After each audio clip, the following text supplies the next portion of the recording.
All right, so we have this question before us, which says 600 meters of fencing is used to construct 6 identical rectangular animal pens arranged in a 3x2 array. What is the maximum area of each pen? So when approaching a problem like this, the very first thing that you should do is give it a sketch. So I'm going to sketch 6 identical rectangular animal pens arranged in a 3x2 array. So we can all do that. We can draw 6 rectangles in an array. Here's what it's going to look like. And of course, I'm going to give these labels. So let me say that what I'm marking in right now, let's call these my width. So I'm marking in, as you can see, 9 W's. So I have 9 of these widths. And I also am going to have some lengths. So let me mark all those in. And as you can see, I have 2, 4, 6, 8 of these lengths. So let me call this length. Let me call this width up here. All right, so I've drawn my diagram, which is just going to help me visualize what I'm doing. The next bit of information that we can see in this question is the fact that I have 600 meters of fencing to make this. So with that information, I can figure out what my perimeter is going to be. So my perimeter is going to be 600 equals, well, I know I have 3, 6, 9 W's, 9 widths, and 2, 4, 6, 8 lengths. So 600 equals 9W plus 8L. Now, the question centers around finding what my maximum area is going to be. So I'm also going to have to figure out a rule for my area, and we all know what the general rule for area is. And remember, it's just for each pen. I'm not doing the whole thing. It's just for each pen. So I'm just finding the area there.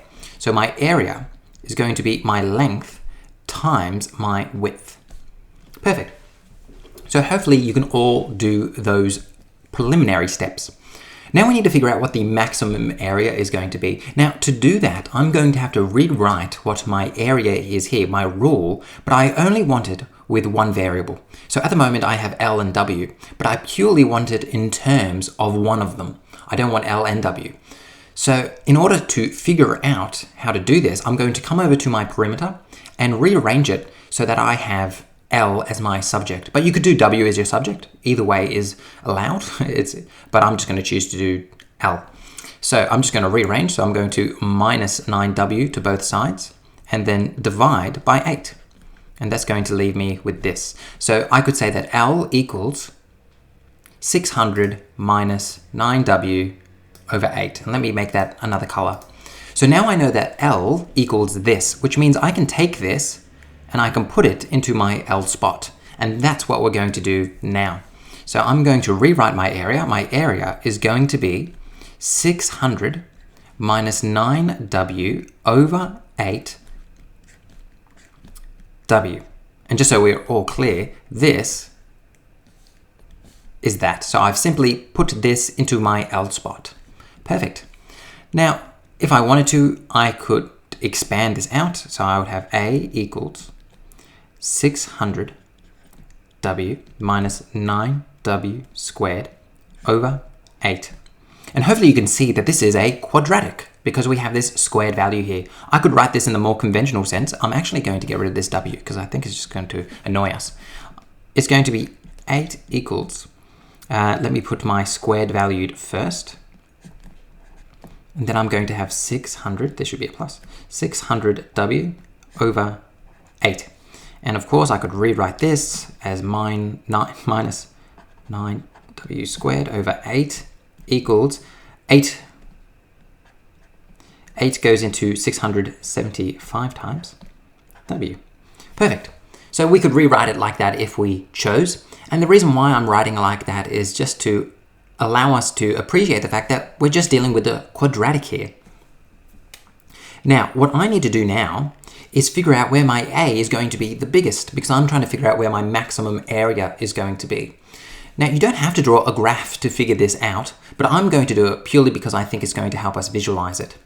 So here's our graph. My vertical axis will be my area and my horizontal will be my width. And if I was to draw this, Well, could you draw this just immediately what it's going to look like? And you could. You know it's going to be an upside down parabola because of this negative. And you also know that one of its intercepts is going to be 0 because if we come back in this form, as you can see, I have a equals this and then a w here.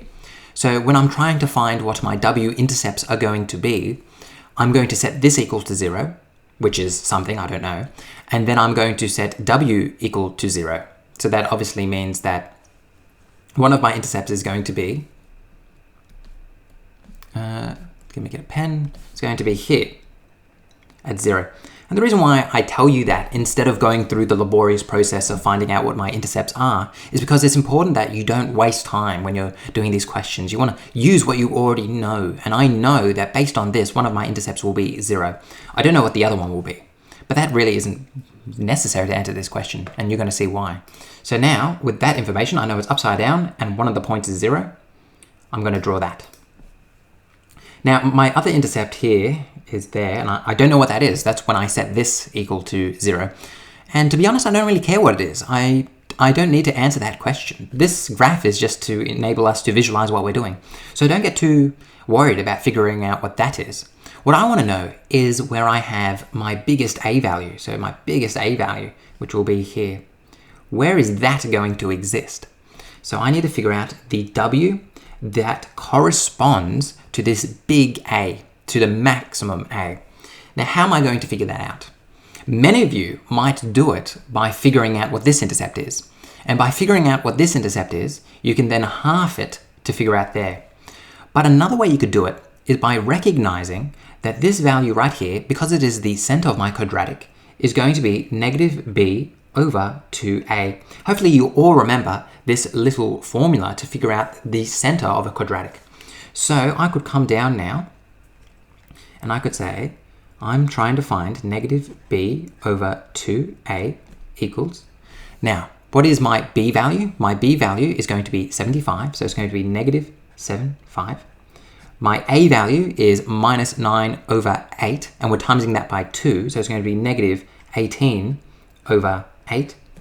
I then am going to have to make this a bit more pretty.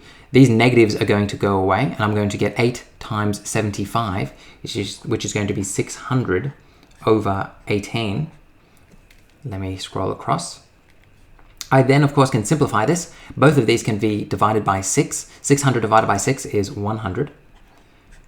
And 18 divided by 6 is 3. So that means my position right here is 100 divided by 3. So if I was to really spell this out, when my width is 100 over 3, I'm going to have a maximum area. So what I'm going to do now is sub in this W value in here in order to find A. So let me come down and let me do that. So I'm going to say, and let me actually do this in a different color. And while we're cleaning up, to me that looks like a 6. So let's just, whoops, make this as pretty as possible. Let's make this orange. Let's make this orange. And let me now rewrite it. So it's going to be A equals minus 9 over 8, 100. Let me do this again.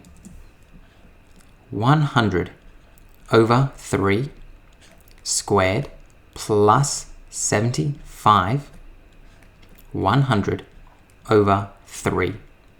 And remember that this is that, and that is there. All right. So now I just need to expand. So this is where I imagine that if I was marking the test, this is where I'm going to find most of the mistakes, because it's easy to make mistakes here. All right, so 9. 100 squared, so I'm going to have 2 zeros, then 2 more zeros. And then I'm going to have 9 here, because 3 squared is 9. Plus, I'm going to have 75 times 100. So it's going to be 75 with 2 zeros on the end over 3. Then I come down again. A is going to equal. Now, let's be smart about this. I can get rid of those 9s. So I'm going to be left with minus 1, 2, 0. Make sure you write the right amount of zeros. plus 7500 over 3. Perfect. All right, we're nearly there. Whoop. So my area is going to be, now what is negative 10,000 divided by 8? Well, 8 goes into 100 12.5 times. So it's going to be negative 12.1250 plus here I'm going to get 2500.